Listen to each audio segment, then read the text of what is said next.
Hello, everyone. I'm Shalika De Silva. On behalf of Samadhuri's Foundation, I would like to welcome all of you to our month of November Clarity of Mind through Mindfulness session. Today, our topic is the proper use of wealth. It's another chapter from Bhikkhu Bodhi's book, In the Buddha's Words. Before we start our session, we should all pray and wish all the people who got affected by floods and landslides in Sri Lanka. May their lives be protected and may they be able to return back to their normal lives as soon as possible. With that note and with that wish, I would like to invite Most Venerable Panadure Chandaratana Thero to commence today's session. Thero Sarnai Bante. Yeah, Thero Sarnai. So as Shalika suggested, so here in Sri Lanka we are going through some calamity, and so I think we all can spend few minutes spreading metta to everyone, including oneself. And so these natural disasters are one area that we have to look into, and today's Dhamma sermon also can talk about it a little. So without taking much time, so let's get into the practice. So I invite all of you to sit in a comfortable way. Wherever you are, you can calm down yourself, relax yourself. Try to reduce anxiety in case if you have any anxiety, any kind of futuristic thoughts. For the time being, you can keep aside and try to establish mindfulness in the present moment. And as we all are going through as a nation and as kind of whole South Asian countries, so most of the countries are affected by weather issues, and so we wish ourselves as well as everyone, may all beings be well, may all beings be happy, may all beings be free from suffering. May I be well, may I be happy, may I be free from suffering.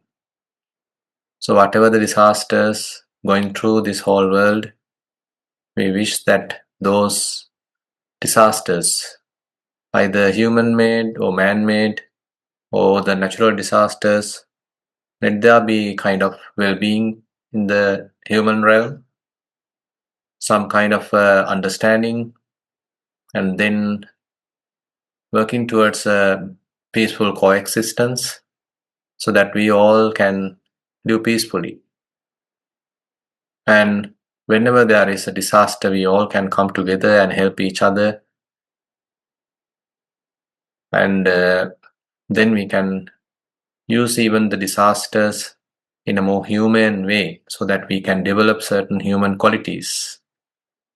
Loving kindness towards oneself, loving kindness towards the others, compassion towards oneself, compassion towards the others, and seeing others when they are released, maintaining some kind of a altruistic joy, and certain other cases when things are difficult for us to attend, there are limitations and we can't do much, then maintaining a balanced equanimity. So the Brahma Viharas, Buddha teaches us so that we can maintain a calm, relaxed mindset amidst difficulties. So while keeping this understanding as well as the good wishes, let's spend few minutes in loving kindness meditation. May I be well, may I be happy, may I be free from suffering. May all beings be well, may all beings be happy, may all beings be free from suffering.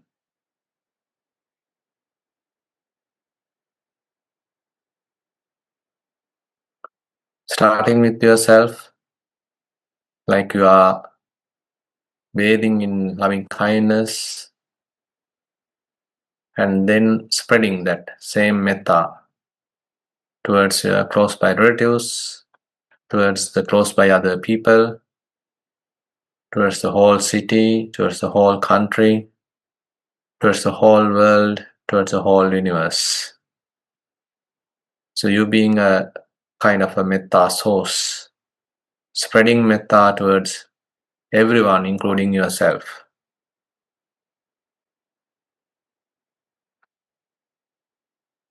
May I be well, may I be happy, may I be free from suffering. May all beings be well, may all beings be happy, may all beings be free from suffering.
So let's start the session and we'll first pay homage to the Buddha.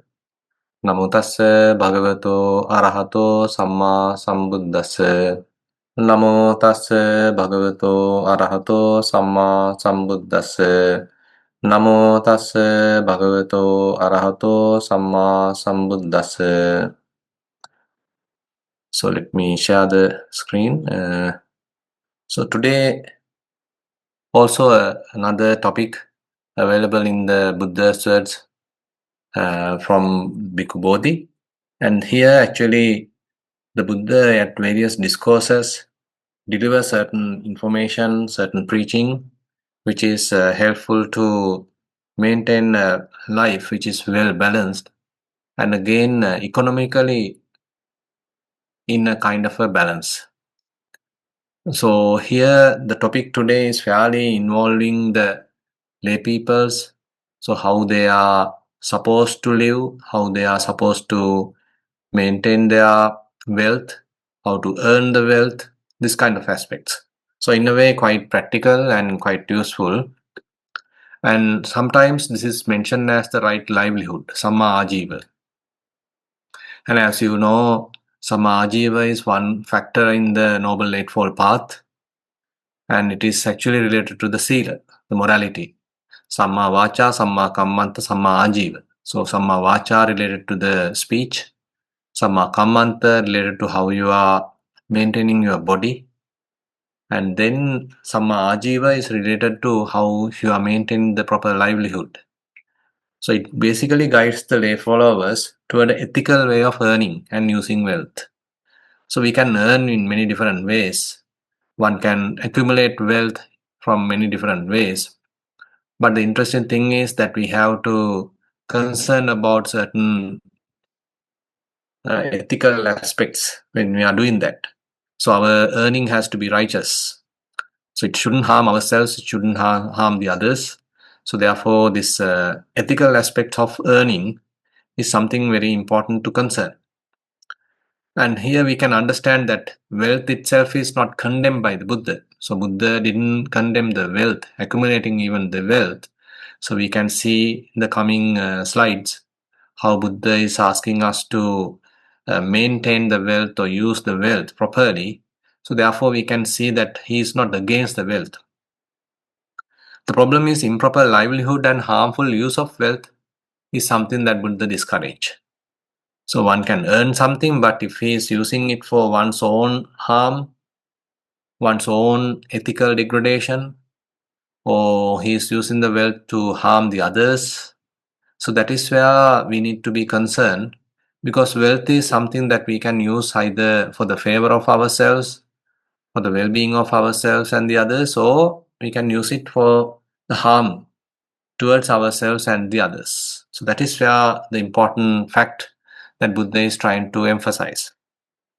And probably you all are familiar with the five trades that Buddha didn't advocate. So he basically wants us to avoid trading in weapons. So we know that when we are trading, in case we are trading weapons, so that can give capacity for the others to get involved with the harmful situations, and they start attacking others. So they don't have much patience, and ultimately the one who has weapons ultimately being killed by that weapon itself, something like that. So currently we can see anyway in the world, so this business has become a huge area that even the countries are getting involved with, and certain individuals are getting involved with, certain companies are getting involved with. But the Buddha's advice is not towards it. Rather, Buddha advice to avoid any kind of trade related to the weapons. Trading in living beings. So it may be cattle, it may be pigs, it may be cows, it may be different types of animals. And so any kind of trading with related to the living beings, either for meat, either for any other purpose, is something that Buddha basically criticized, Buddha basically condemned. So therefore trading in living beings is not something that he recommended. And trading in meat, now we all see that it has become a huge business again, and many even countries are there, so they are farming animals for the purpose of meat, and certain people are using that as their accumulation of wealth in order to accumulate wealth. So these have become somewhat kind of even accepted remunerations, accepted kind of jobs today. But unfortunately, we can see from the ethical standpoint, so this is not something that Buddha has recommended. Trading in intoxicants, that we can see even that has become a huge area. Either it may be drugs in the sense of any kind of narcotics, any kind of uh, substances which is causing any intoxication, or it may be liquor and various other liquids. So all are various areas that many countries being affected and many population being affected, many families being affected as a result of that people are using it, and maybe certain family member being addicted to it. So the whole family get into trouble. So we all can understand the impact of the intoxicants. So when someone is getting involved with such kind of a trading, so even though it can give certain short-term benefits, we can see how a kind of a disaster to certain families and the whole society at large, how it is giving a bad impact in terms of the health, in terms of the social relationships, in terms of the family relationship. So all different aspects are there with respect to these intoxicants and trading in poison.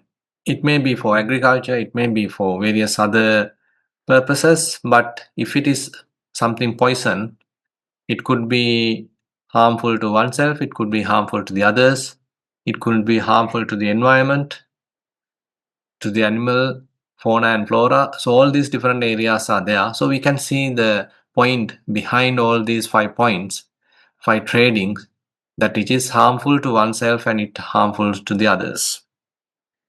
So basically these livelihoods generate harm and impede spiritual progress. So that is quite understood. So if one is involved in any of these trading, there's a kind of a ethical guilt sometimes people may start experiencing, because they can see the harm that they have caused by trading these items, and whenever they have some kind of a self-reflection, they feel some sort of a guilt. On the other hand, the people who being affected are really going through a disaster and they are suffering, and they are not welcoming these kind of activities. So the wise people never recommend these sort of activities, and in a way the society at large being affected, and so there is no any kind of blessing coming from the society from the point of view. So therefore, any such kind of a livelihood is something that Buddha didn't recommend. So this is the first point that explained in the Vanijja Sutta in Anguttara Nikaya Panchaka Nipata. So particularly Buddha mentioned, okay, the lay followers should avoid these 5 types of trading. Now we can get into another area. So what is righteous wealth? So we can understand, okay, Buddha denied these 5 types of trading. So how he is asking us to accumulate wealth, earn our wealth. So there are certain suttas particularly dealing with this kind of teaching, and one sutta is called Pattakamma Sutta, again in the Anguttara Nikaya, numerical discourses of the Buddha. So there Buddha is addressing the householder Anathapindika. So you know that Anathapindika is a, a wise person and again a wealthy person, and he is the foremost late disciple, one of the late disciple of the Buddha, and who has built the Jetavanaramaya and was maintaining uh, alms every day at his house. So likewise, he is wealthy as well as a very generous person, kind of a role model even for today. So how one is using the wealth. So anyway, here we can see how Buddha is advising him related to the wealth. So the Buddha is praising wealth which is gained by energetic striving. So sometimes the thing is, sometimes people want to earn without much striving, without spending their time or without spending their sweat and their time. Rather, they simply want to step back and still earning some money. This is not something that Buddha really recommend. Rather, he ask or he recommend, he encourage, in a way, kind of spending your time. It may be your intellect, it may be your bodily uh, energy, whatever the way, that certain amount of your contribution needs to be there, and then only it feels that you feel, okay, I deserve this kind of a wealth. It is not that I cheated the others and earned, or it is not something sort of I uh, got it without much of my own contribution. Rather, when you have certain contribution that is being felt, that you are spending your time, you are spending most of your bodily energy, and you feel that I have contributed. So then at the end of the day or at the end of the month, so you feel that I deserve something, I deserve a remuneration. So then ultimately, once you earn that, once you get that righteous remuneration, you feel, okay, I really deserve this. So you have some kind of a positive mentality within yourself. Okay, I have contributed, I have done something good to the society, to the company, to the whatever the organization. And so as a result of that, kind of a grateful way of appreciation. So I got this. So you feel more confident. Earned through personal effort, strength of his arms. So that's why Buddha using this term, the strength of his arms. So you know that during the Buddha's time, it is mostly the agricultural background. So the country people are mostly the farmers, and so they have to work hard during the hard times, during the rain, during the hot season. Still, they have to work hard, and strength of the arms is an important thing. Nowadays, it may be different, but still, you spending your time, you are particularly using sometimes your intellect, your intellectual capacities, your other skills, so that you are earning something by contributing that kind of a your own effort, and acquired by honest work, sweat of his brow. You can see that the terms sweat of his brow means that he has done something. Really, he feels it. Righteous wealth righteously gained. So it's something righteous wealth. It is not involved with cheating. It's not involved with any kind of harmful activity. And it's also ethical, and again, not involved in those previous kinds of five trades. So if you earn like this, then Buddha say, okay, it is something righteous. Such wealth becomes a foundation for wholesome action. So you feel more contented, and internally you feel satisfied, and you feel more uplifting when you are earning something in a righteous way. And then once you earn this wealth, so then Buddha explained in this Pattakamma Sutta how you are going to spend it. So in a way, Buddhist economics, we can see how Buddha is explaining to Anathapindika how a noble disciple uses wealth in four ways that are ethically sound, spiritually beneficial, and socially harmonious. So different aspects are there. It is not that you are merely looking after yourself. You are looking after the others. You are looking after the family. You are looking after the society. You are doing certain contribution towards society, and even certain aspects of the spirituality. So it's a kind of a holistic approach that Buddha is talking here. It is not a very, selfish approach, just earn and just using for yourself. It is not the approach that Buddha recommend here. But we can see it's a very broader view that Buddha is encouraging how to use wealth. So these are also punya kamma in a way. So four meritorious uses. So you can see that even earning can become a meritorious deed, and how you are using wealth can become a meritorious deed in that sense. Rather than you filled with tanha, the craving, and a lot of anxiety. So once you earn properly in a righteous way and then spending it properly, then it can be even a punya kamma. It can be a meritorious deed. So we'll see in detail these four items. So the first deed, worthy deed, Buddha says supporting oneself and the loved ones. So this is the first thing. So you are maintaining one's own happiness and well-being. Care for parents, care for spouse and children, provide for workers, servants and dependents. So these are your immediate dependents. So if you are the breadwinner of your family, then of course you have a lot of responsibility. You have to look after your spouse, your children, and then there may be some close relations. Your dependents are there. And it may be even your parents, that you sometimes have to look after your parents, and you might have to contribute some amount towards the well-being of the parents, and someone else may be looking after, but still you have certain responsibility to contribute towards that task.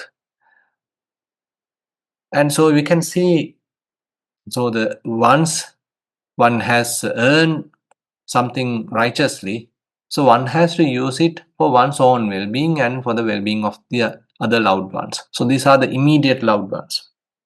So the key idea is generosity begins with responsible care of oneself and one's immediate community. So your immediate community feels happy because you are contributing something, and they feel safe, and you also feel okay, kind of emotional safety when you are also happy, you are also kind of comfortable, and again your immediate people, associates, are also happy and they feel contented. Emotionally, now you are in a well-balanced state. And then again, the same thing further Buddha describes. He emphasized basically supporting others with sincerity and respect. It is not that you are kind of with some anger, you are supporting the spouse and the children, rather with kind of a respect. Creating harmony within the household, recognizing relational responsibilities as part of Dhamma practice. Now, as a family, so therefore we can see as the lay people, Buddha wants to have a good family life. So, kind of a good family relationship is something that Buddha encouraged. So, here the distribution of wealth towards yourself and the others is one important area which assures that well-being. So, if you are only supporting particular person and not supporting the others, so then there can be a disharmony among the family members. But on the other hand, if you are properly managing the wealth, distributing it properly, evenly, and for the right task, then we can see that immediate family members are also happy and they feel safe and they appreciate what you are doing. And your spouse may be appreciating what you are doing. And probably your spouse can even explain to the children and how difficult the task and how well that you are doing. So this kind of a very good understanding really creates a very good family bonding.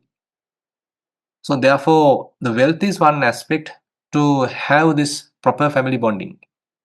And it is well spent and not merely personal enjoyment, but you have looked after the others as well. It may be parents, it may be spouse, it may be children. So whoever very close relation that you are looking after, so all are feeling kind of grateful to you because you may be the breadwinner, you are now earning righteously and you are properly using it. So you can see in a way from the family point of view, so Buddha encouraged this family bonding through the righteous earning. So the one has earned righteously and now he is using it properly to oneself and to the whole family. So then there's a good cohesion within the family members. And then we can see the second aspect that Buddha is talking, protection against loss. With righteous wealth, the disciple should make provisions to guard against fire, floods, theft by bandits, government loss, unwelcome heirs. Now you can see how far-sighted Buddha is. He is not asking to spend the whole money, whole wealth that we have accumulated for our purpose and to the others, but he even is asking to spend certain amount and make certain provision. Maybe you are keeping it safely, one part of your wealth, in case some sort of an emergency could happen. Now we can see how true it is a day like today, that you didn't expect a huge flooding has happened, not only in Sri Lanka, many other South Asian countries being really affected. And you can see that how far-sighted that Buddha is.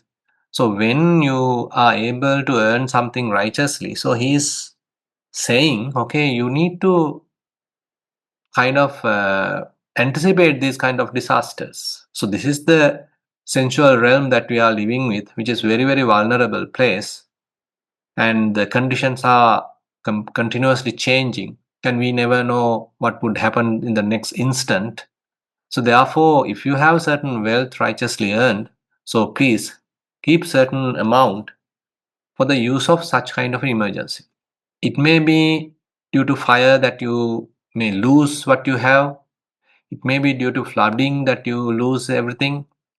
It may be someone stealing due to theft by bandits that you lose everything. And probably the government might have acquired everything, or it may be even the government bankrupt, so you being affected. And sometimes people forcefully take unwelcome heirs are there. So, but if you are far-sighted and if you are able to reserve certain amount of your wealth in order to face these kind of emergencies, then you can feel okay some amount of emotional safety. Because if you see that whenever a disaster happen, if you have nothing, if you have totally spent all your wealth just to look after yourself and the others, and you have there is no reserve at all, then you will be in a big trouble. But here we can see how far-sighted Buddha is. So he is even asking us to maintain certain amount of a reserve so that we can use them in an emergency situation. So it's very well valid even today. So the whole Sri Lanka being affected, but if we are a little far-sighted and if we have certain amount of reserves that we made just to make use during this kind of a disaster, then at least we feel somewhat comfortable. At least we feel okay, I have a certain amount of money, maybe at my bank account, some amount of a reserve is there, so I can still I can't find a job, I can't come quickly to the norm, so I need certain amount of time. So and during that time, so I can use that reserve. Because immediately I can't now get back to my normal life, so I need a certain amount of transition period. So during this transition, I can make use of these reserves. So you can see the purpose very well, like today. So the Buddha encourages practical foresight and financial responsibility. So kind of catastrophic situations can happen and you are well prepared for that. So that is something Buddha encourages us. So therefore, it is not that he is asking to spend the whole time, whole money. Rather, he is asking to look after this area as well. And then the worthy deed number 3, the 5 types of offering. Now, even though it is you that you have earned, but when it is coming to the spending, so here a noble disciple performs Pancha Bali. Now, this is called Pancha Bali, the 5 offerings. So, these 5 offerings are to 5 different types of groups: to relatives, Jnati Bali; to guests, Atiti Bali; to ancestors, Pubbapeta Bali; to the king, to the government, Raja Bali; to Devas, Deva Bali; to relatives. Now there may be certain relatives who are in need of certain amount of financial support, in need of certain kind of material support. So if you are well to do, so don't just use your wealth only for yourself. Give a little bit of support to those Jnati, to those relatives as well. So basically giving a kind of a social responsibility. So as human beings, we have kind of a social responsibility. It is not a kind of a completely selfish abiding that Buddha encouraged, even though it is by you that earn, but still certain amount of social responsibility is encouraged here. So you have to look after the relatives and you have to little concern about them. It is something that Buddha mentioned as Jnati Bali. And then there may be guests coming and they may come due to various reasons and probably they may be in a trouble and they come and ask certain help, and they may be friends and who are asking certain kind of help. So different situations can occur, and at those occasions that you have certain kind of a responsibility to help them. So the spending certain amount towards the guests. And there are ancestors, okay, your grandparents, or even maybe your past away relatives, and maybe the past away parents. So there may be situations that you have certain moral responsibility, certain gratitude. Okay, I have to spend certain money towards them. Probably you are arranging certain kind of a religious activity so that you can transfer merit to them as according to the Buddhist beliefs. So we do such kind of activities. So these are very common things that after passing away of relative that you do 7 day almsgiving, 3 months almsgiving. Now many different ways that you are doing such activities and showing that you are concerned, that you feel more grateful, and because during their stay when they are alive, so they have done something towards you and you still feel grateful for that. You haven't become completely forgetful, rather you are maintaining that kind of a gratitude. So one important aspect of a good person is that he is grateful. He maintains certain kind of a gratitude towards his parents, towards his whoever the people that help him to come to this level. So kind of a gratitude is there. So gratitude as a practice is something that Buddha encouraged. And one way of showing gratitude is to do this even after the parents or grandparents or whoever has passed away. Still, you have certain concern, and you are showing your gratitude by this kind of activities. And the government, on the other hand, nowadays the government, not the king. So during the Buddha's time, maybe the king, and you are paying the tax. So that is what here we are talking. So you have certain that social responsibility. You have to pay the tax. So the government collect that tax and they are using that for the general well-being. So the whole societal well-being. So the government has other responsibilities like maintaining the health facilities, maybe the road facilities, very many other infrastructure facilities, and they have to look after the whole society in a catastrophic situation, and they have to look after the nation in a kind of a threat coming from others. So many other areas are there. The government is using the taxes collected from the civilians. So we as civilians, in that sense, have that responsibility. Okay, we have to pay the tax to the government. So that also being, we can see that Buddha has shown his interest. So we even though we have earned, so we have to pay the tax. You can't cheat that. You can't exempt from that. Okay, you have that responsibility. Okay, the government taxes also are to be paid. And to the devas, to the deva bali. So here we can see kind of a religious activity. So you are spending certain amount of money for the religious activities, and that is also being explained here. These offerings strengthen social, familial, and cosmic harmony.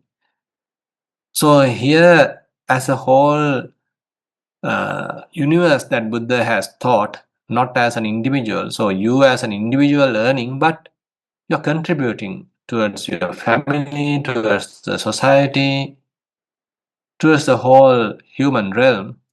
And even now the relatives have passed away, still you have a little bit of concern. You can see that the whole kind of holistic view is represented here.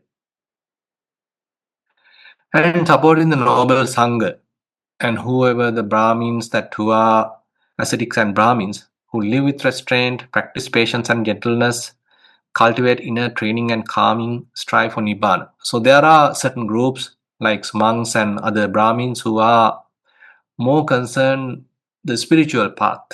So they are not having their own wealth or maintaining their own earnings. So the society, even though the society is going through certain economic terms, so here Buddha has paid certain attention towards these religious groups. So actually these religious groups first actually born as a layman. So they are not born as monks, they are born as lay people. But these lay people still had an inclination towards spiritual achievements. So they see certain reason to renounce and then become a monk or become a nun or become another ascetic person who are now living a different way of life. So they don't have their own earnings.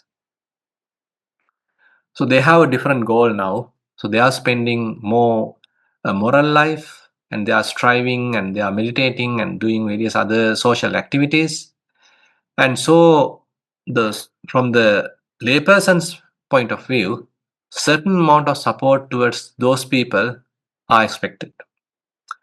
Now, this is not that the monks or nuns or any other religious group is kind of forcing them to contribute. Rather, we can see that there are alternative paths available in the society. So, growing materialistically and looking after one's family and going through that typical lifestyle is what majority of people are doing. On the other hand, certain people have taken an alternative. Certain people have taken a different path, and that path also can be appreciated, and that is how ultimately we can be free. So it may be a kind of a responsibility in terms of the society, even to support that kind of an alternative path. Whoever people have taken that path, who are trying to have some kind of a liberation through spiritual achievements, is something in a way as a society which is appreciating. So it is not the fully materialistic goals that the Buddha is talking here. Now we can see the spiritual goals are also being kind of taken into account. So spiritual achievements. So whenever someone is going through such spiritual achievements, when he is striving for that, the people who are in the materialistic side, who are unable to do that, still they have certain kind of appreciation. Okay, even though I can't do it, I really appreciate this person's striving. He's living a more ethical life than myself. He's spending time in meditation. He's spending time more into the spirituality. So I as a layperson, I really like it. I really appreciate it. Maybe in the future, I too can spend more time towards that. So like we can see, so Buddha is giving a fairly broad aspect of distribution of wealth. And so the wise and unwise use of wealth. So here Buddha distinguishes wealth used in the four worthy deeds. So here it is fruitful, meritorious, and meaningful. And wealth which is used otherwise, used in a many, so say only for selfish gains, only for sensual satisfaction, or even to harm others, are basically wasted and basically frivolously spent. So it may be even harmful to oneself, and it may be even harmful to the society at large.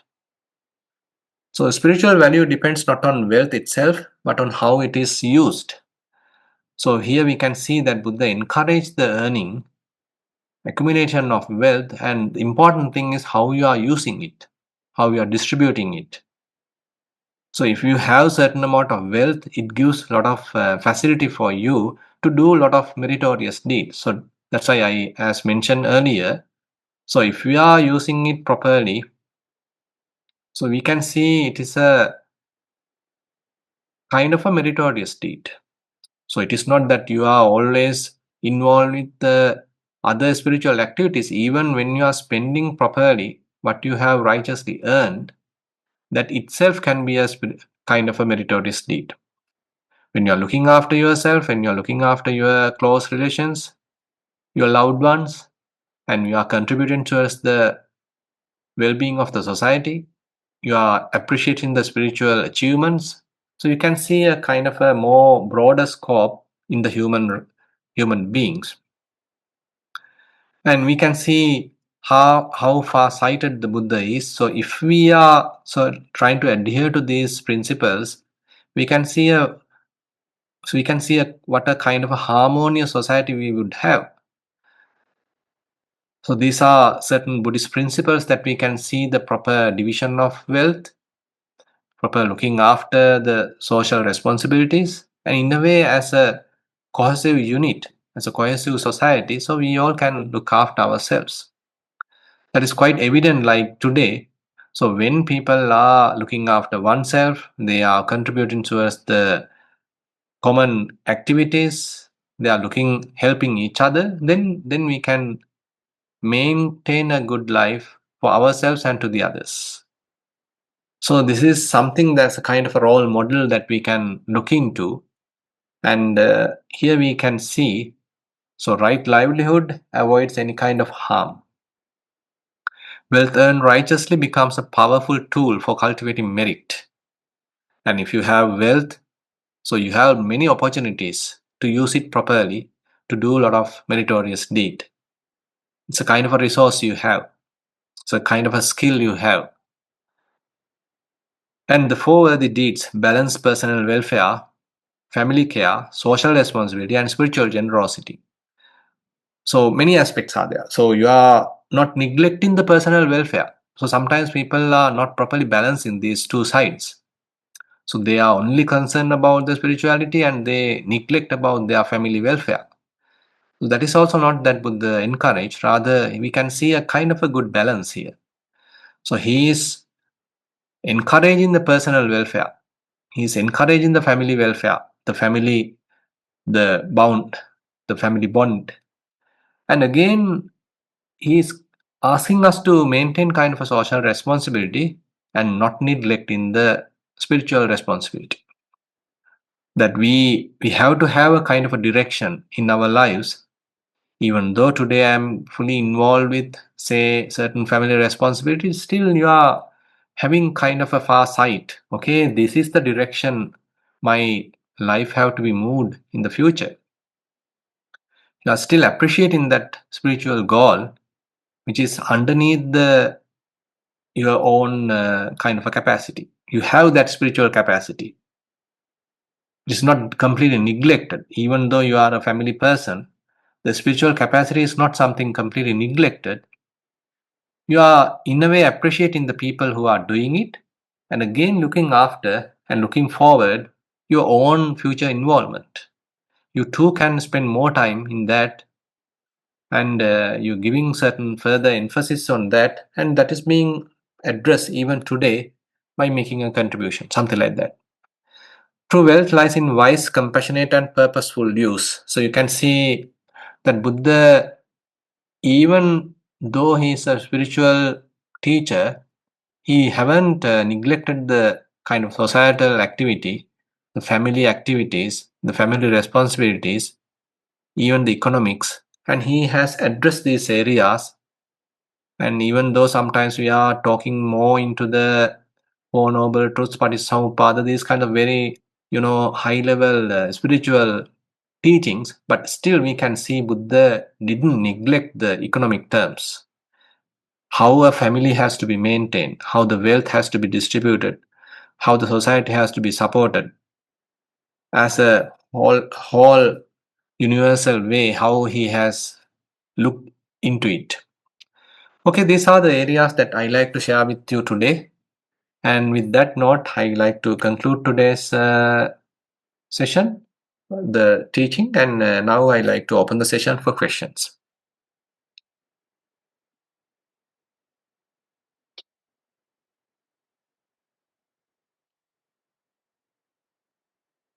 Shalika, did you receive any questions? Through in writing? I think you didn't. No, Bhante, I didn't. I checked the form and no one has submitted the question. Right. Okay. So Atula Mahatya is there, so probably we can ask something from Atula, a family person and a senior citizen, and trying to earn righteously. So Atula Mahatya, what are your views? I don't have anything to specifically to share, Bhante. Right. But in this distribution of, in wealth, they talk about Deva Bali. Deva Bali. What does that mean? Deva Bali, yes. So actually this Bali, the term Bali seems to give a kind of a respectful offering. Yeah. even to the relatives, even to the guests, even to the ancestors, even to the government, and to the devas. So the devas here, I feel it is a kind of a general term towards the religious activity. So now you are giving something to the relatives, giving something to the guests, giving to something to the ancestors, giving to the government, and giving to the certain religious activity. So the Deva Bali basically emphasize that aspect, kind of religious contributions. So you have certain concern about the spirituality, and that kind of side also is not neglected. So you are maintaining a little bit of a contribution towards that spiritual side. So the Deva in those terms. Now this is a kind of a teaching that Buddha delivered in the Indic society, where still people are have certain beliefs in the Devas. They have their different beliefs, and so therefore he's not only addressing the Buddhists. So there, if he's only addressing the Buddhists, he can simply say, okay, you give something to the monastery, to the temple, or to the monks, or something like that. But here he's emphasizing in general, okay, this is a kind of a contribution towards the spiritual activities. So I take it like that. Thank you, Bhante.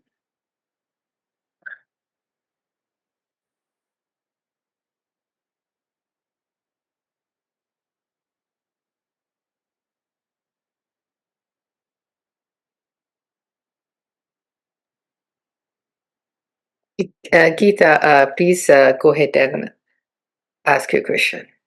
Bhante, I'm finding just that of late, going through my own practice, in terms of my lay life, family relations with friends, and so on, I find that actually metta is very low in the balance of my practice, and I feel that's very important now for me to focus on,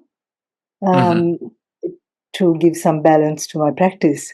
And I'm thinking, apart from the Karaniya Metta Sutta, where else is metta as a practice described in the suttas? I've come across this verse, Avero Homi and Abhyapajo Homi. Yeah. But apart from that and the Karaniya Metta Sutta, it's like I'm just wondering where else it features that could be useful to inspire me. Yeah. So basically, so just to first address that your balance. So sometimes when you are getting to the vipassana practice, for example, so you are paying little deeper aspect on the understanding of the Buddha's teaching, and say you are trying to address the defilements and all these kind of goals are there, but it can have kind of a dry atmosphere in the mind if you are not properly balanced. So that is something that Buddha explained in one sutta called Bhikkhuni. Can't exactly remember the name of the sutta. So there Buddha talks about panidhana bhavana and apanidhaya bhavana. So these are the two terms that he is using. So from the samatha point of view, now say if you are practicing metta, you are practicing Buddha Anusati, any other samatha practice, so these are called panidhaya bhavana. So you're dealing with the concepts, you are still accepting they as existing norms, and again so all these are kind of intentional activities. So you are intentionally developing, maintaining, and spreading whatever the quality that you are developing. So for example, metta, and you accept, okay, I am a being, I am a human being. Then the others are also there, my loved ones are there, my relations are there, other society in general are also there, the souls of universe is there. So this kind of a mundane acceptance is there. So you are basically working on the right view from the mundane point of view, kammasakata samadhishti. At that level, we are working on the samatha meditation, and that is also making us really happy. And this is what most of us are living with, and this is what we are now trying to spend time. And when we do practice metta like meditation, so you feel little happy. Okay, I'm not a selfish individual. Rather, I'm spreading metta. I'm trying to, even though I can't go and say sometimes help because of the certain limitations. Still, my honest wish is to well-being of the others. I honestly wish the well-being of the others and not neglecting yourself. So that makes you happy. And that inner happiness is something that Buddha really encouraged. And he, in this particular sutta, he particularly mentioned that even when you are practicing satipatthana, particularly vipassana meditation, whenever you feel discouraged, whenever you feel unhappy, whenever you feel dry, and whenever you feel internally that you are not happy, okay, switch to the Panidahaya Bhavana, switch to the Samatha meditation, and go for your most lovable type of samatha practice and spend some time there and make you happy. So you are switching to that conventional level back. Now you know that in the vipassana point of view, so we are trying to understand, okay, here only the arising and passing away of aggregates, and there is no being, there is no self, there is no I, myself, man, woman, all these are kind of conventional terminology. And we are going to a more deeper understanding. We are trying for deeper understanding, a more thorough understanding of non-self. But unfortunately, if we are not properly balancing it, it can produce some kind of a very dry atmosphere, kind of indifference in our mind, which is emotionally imbalanced. So therefore, Buddha encourage, okay, when you feel that you are emotionally imbalanced, internal happiness is not available, please again go back to the samatha meditation, spend some time there, and accumulate a little bit of happiness. And once you are balanced again, okay, now switch back to the vipassana. So like that. So therefore, this is something I like to share with you. So time to time, we need to look at our mind. Are we happy? Am I in a emotional balance? Am I maintaining a good relationship? So have I sort of gone too dry? Did I lose any kind of family touch? Because sometimes you know that when we are dealing with vipassana meditation, sometimes you feel more secluded, and you can even neglect your responsibilities, and you can come even to the level that you even forget about the immediate loved ones. So this is a kind main produce some kind of an imbalance. But Buddha, on the other hand, he see this situation. He see this situation, and he encourage, okay, if you find, okay, you are deprived from this kind of a thing, okay, you go back, you maintain the balance. So you can't be alone. You need certain support. Even for the monks that he is saying, okay, parapatibaddha me jivikadi, pappajisena abhinham pacchavekkitamba. So he is asking the monks to frequently reflect, okay, you are dependent on the others. So you can't be alone. So he is not advising us to, you be self-sufficient and you have your own remuneration, you cultivate your own food and all this, and so you don't need to depend on others. It is not something that would encourage. Rather, he is telling to the monks, okay, monks, you are dependent on the lay people. This gives a kind of a relationship between the spiritual community and the lay community. Even for monks, that Buddha is telling that. So you can see, even as a family person, as a lay person, when you are practicing, so do you need to look after these different aspects of your life? And so that is one thing that I like to share with you. And then you ask another question. Can you repeat that question, Geeta? In the suttas, whether there's anything I could read Metta, no? apart from the metta Yeah. karaniya. So actually that ahang avero homi abhyapajyo homi. So that is a very common phrase available in the commentary, not directly in the sutta.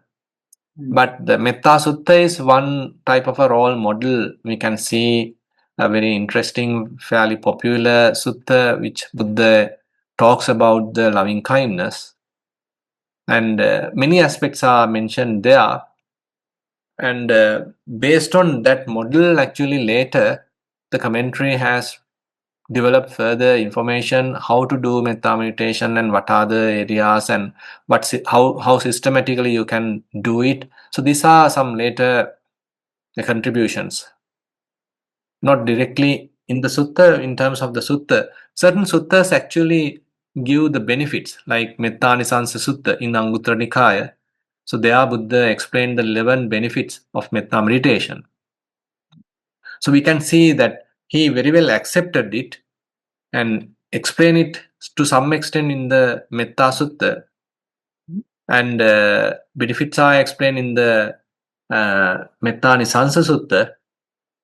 But it seems like during those days, so these things are kind of fairly known and very general, and people know how to practice metta meditation is something. So not immediately we can see each and every many systematic explanation of that. But Buddha has mentioned that in suttas, certain model that we can see now in the comment when it comes to the commentarial explanation. So the what commentary mention is that you start with yourself, then you start with the say your teachers and whoever the respectful persons that you really like to appreciate, and then you go towards the loved ones, and then you go towards the neutral people, and then you can even go towards the people that you don't like, and then you can go to the whole universe. Kind of a systematic broadening is there. It is not really different from what Buddha taught. Now, even suttas, Buddha mentioned, okay, you spread metta to one direction, then you start spreading metta to another direction, next direction, to the whole 10 directions that you are spreading metta. So likewise, in the suttas, it is mentioned. So it's a kind of a achievement of complete coverage of the whole directions, not just one direction, but the whole coverage to all different directions, so that your mind become completely open. You know that in metta the ultimate goal is to achieve that metta ceto vimutti, complete freedom of mind through metta, through loving kindness. At that level there are no boundaries. So Brahma Vihara meditation particularly emphasized that no boundary. So there is no limitation. It is a kind of a measureless. So completely spreading metta towards the whole universe makes your mind completely open. There are no boundaries, no selections, no preferences. So you are now a kind of a human being spreading metta to the whole universe. A very beautiful state. And those are actually explained in many suttas. But these terms, aham avero homi, abhyapajyo homi, that very common phrases that we come across today, I can't find all that as a list available in a particular sutta. But suttas giving little bit different pieces at different areas, and later so people has come up with as a one formulated kind of a standard. Bhante, when you mention the commentaries, are you referring to something in the Visuddhimagga, or as far as sort of Yes.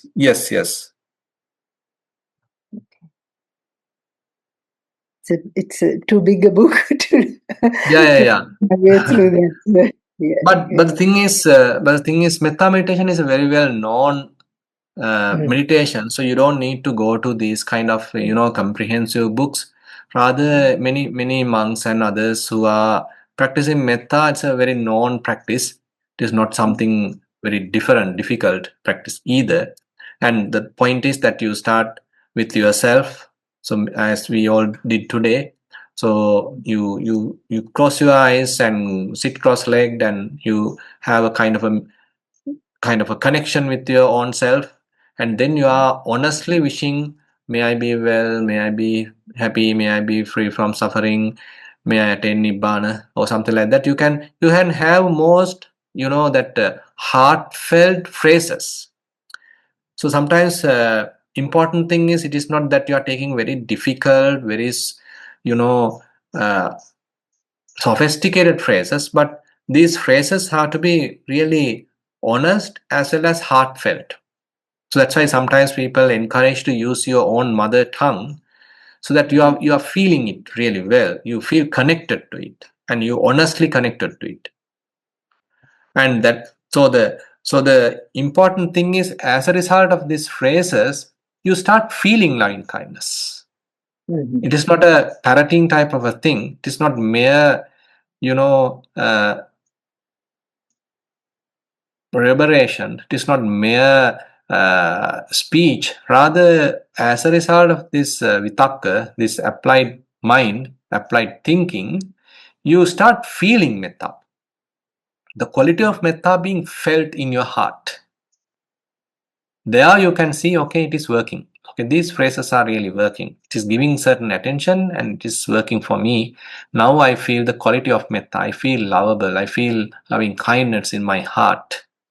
Now you are putting it to the others as well. The same amount of metta now trying to spread to the others as well. So you are now emanating metta. You are spreading metta. It is not a very limited, very short, very narrow area, but now you are spreading it, you are expanding it, and ultimately complete opening up with metta. One little extra question on that. Why is it that two people in my life who feel quite naturally sense of metta, my parents, but they're both dead now, and they say you don't use develop metta if a person is dead. Is that right? Yeah, some sort of a thing I also have heard. Thing is, I can't remember the exact reason now. Typically, how we take is that now it's a kind of an imaginary practice. Imaginary in the sense it's a conceptual practice. So basically, you start spreading metta towards yourself. So you are living and you feel that metta. Then you take another person who may be a respectful person, where you don't have that typical attachment being grown. So there's a area that we need to be little concerned. The close enemy of metta is the lust, kind of an attachment. So when you are spreading metta, it can turn into a lustful attachment towards that person. So that's why you are maintaining a very delicate balance between a lustful affection and this loving kindness. So loving kindness can turn into lustful affection towards some person. So that is why typically advise, okay, you first take yourself first, and then you select a person that you really respect.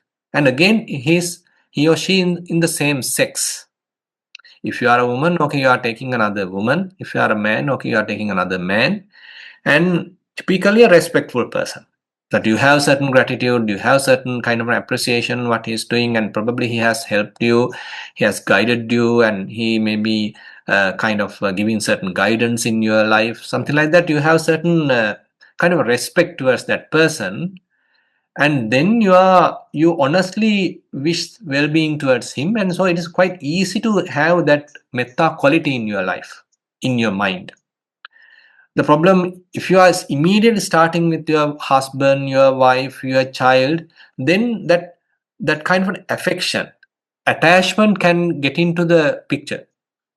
So loving kindness is not that you are kind of building a kind of an attachment. It is not a lustful attachment here we are encouraging. It's a kind of a loving friendliness. It's a different feeling that we are encouraging here. So it's a kind of a subtle difference is here.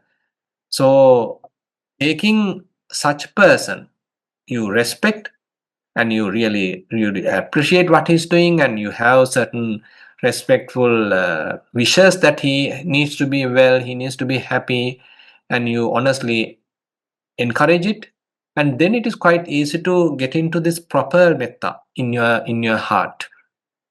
And now you have a measure of that. You have a feeling of that proper loving kindness, that it hasn't gone to the affection, it hasn't gone to the lustful situation, it hasn't make your mind burden. Instead, your mind become more brilliant, more brighter because of this kind of a proper loving kindness. Now that you know, okay, this is the exact loving kindness. There is no any kind of a binding here. There is no any bondage here. There is no any affection here. Rather, there's a very beautiful, loving friendliness appearing in the mind. Now, can I have that towards another person? Now you know, you properly have experienced it. Now you are trying to have the same metta towards another person. Now you take a lovable person. Now you take a neutral person. Now you take a unlovable person, and now you are trying to develop the same proper loving kindness to those people as well. So this is the systematic way that the Susuddhimagga is explaining how systematically, stage by stage, you are taking to a more deeper level, proper level. Thank you, Bhante. Thank you very much. Okay. Bhante, there's another actually question in the chat. I think you answered the question while answering Geeta's question. Anyway, I just mentioned that it says metta meditation begins with directing kindness towards oneself. Since Buddhism generally discourages attachment to the self, why does the practice start there? Yeah, this is something that sometimes people argue. So why you are sort of starting with yourself, and is it an affirmation of an existing self? So as I mentioned, some of the practice is more into the conceptual level, and we are dealing with the conventional reality in a way, and it is not that we are completely lost in the conventional reality. We know its purpose, we know its limitation, and we respect that convention because it has a purpose. Now, if I take you to a different sutta, like Arahanta Sutta in Samyutta Nikaya, so one Deva, he come and ask from the Buddha, Bhante, even these Arahants are using the term self. Aham vadami tipiso vadeya, mamang vadanti tipiso vadeya. So he's referring the terms, kind of terminology of the words, that Arahants are telling, okay, he speak to me. So I spoke to him. So I is there, me is there. So that typical balance is there. So does he still encouraging any kind of a self-view? Why is the Arahants are using these terms? Why the Arahants are using the terms like self? So then Buddha beautifully mentioned, Yohoti bhikkhu arahang katavi, kinasavo antima dehadari, ahang vadami tipiso vadeya, mamang vadanti tipiso vadeya, loke samanya kusalo viditva, vohara mattena so vohari. So Buddha mentioned, so he is the Arahant, he is the Kinasava, he is the one who has completely abandoned the defilements, and he is now holding the last life, Kinasavo antima dehadari, aham vadanti tipiso vadeya. So he himself still using the terms like I told him, he told me, he told this to me. So likewise, he's using the typical jargon, the parlance of the language. Loke samanya kusalo viditva. So he know the conventional worldly parlance. And he very well know that. And he very well know they are merely words, they are merely conventions. Intrinsically, there is no self. He thoroughly understood that. He penetrated that through vipassana practice. And he very well know the impermanent nature, the unsatisfactory nature, the non-self nature. He thoroughly understood all that. But now here he is talking at a mundane level. He's talking in the typical conventional level. Okay, I am a person, you are a person, he is Venerable Sariputta, he is Venerable Moggallana. So like that you can see that Buddha didn't completely abandon the concepts. Rather, when it is necessary, you are free to use that. It is not that you are accepting there is a self here and encouraging the self view. Rather, at this moment, okay, I am working in that level. Okay, at this level, I am spending metta towards myself, I am spending metta towards the others. So I am at the laukika sammaditthi, the worldly type of sammaditthi, kammasakata sammaditthi. But still you have the freedom to go or to switch to the supramundane sammaditthi, lokottara sammaditthi. There you are trying to go in a different path. Okay, you understand, okay, here merely 5 aggregates, they are quite transient and they are non-self. And so you are going to a more deep aspect. So we don't need to have a kind of a conflict here, because sometimes what happens is that sometimes people are more concerned about the others and they neglect about themselves. So that is also not something Buddha encourage. Rather, he has concern about oneself. You can't neglect yourself. You are also an individual. You have to look after yourself.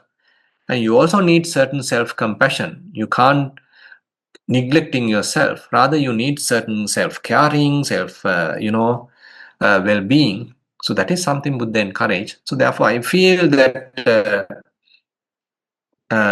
even though from the ultimate sense that we are understanding there is no self, but we can't immediately come to that understanding. So we need certain amount of acceptance of a well-being in ourselves and to the society and to the all loved ones, everyone. And then later we can live in both worlds in a way. So you become an amphibian where at one time you are you are living in the more supramundane understanding and you don't encourage any kind of self-view. On the other hand, at the other question, you are looking after the society, you are looking after the family, you are looking after yourself, you are operating at the more mundane level. So both sides are very well in a balance, kind of. Thank you, Bhante. Actually, I just want to ask you, Bhante, is there any a publication that you have done on Karaniya Metta Sutta, or in that aspect that we can share with the group? If you have any PDF. I think, Shalika, we did metta, loving kindness meditation time few months ago, or Yeah. maybe last or day previous year. So I can share that with you. So we described that in detail, Karaniya Metta, not really Karaniya Metta Sutta, rather the loving kindness meditation. Yeah, Bhante, what I was asking was whether you have any publication on that. Not really. Okay. No. Yeah. Basically, what I have is what I did with the New Jersey group, Samadhi Meditation Center, where I did We did a one session entirely on loving kindness. loving kindness. Yeah. But the thing is, as I already mentioned, there's a very descriptive, systematic explanation available in the commentary in the Visuddhimagga about, as I mentioned, how to develop loving kindness meditation systematically from stage to stage and get into the complete penetration into the directions, complete penetration into the different boundaries, and even achieving the jhana. And all these explanations are there, but I haven't prepared a kind of a paper or something like that in detail. Maybe available in the web from other monks or other contributors, but not from myself. Okay, Bhante. Thank you. Devan Sarnai. Okay, Devan Sarnai.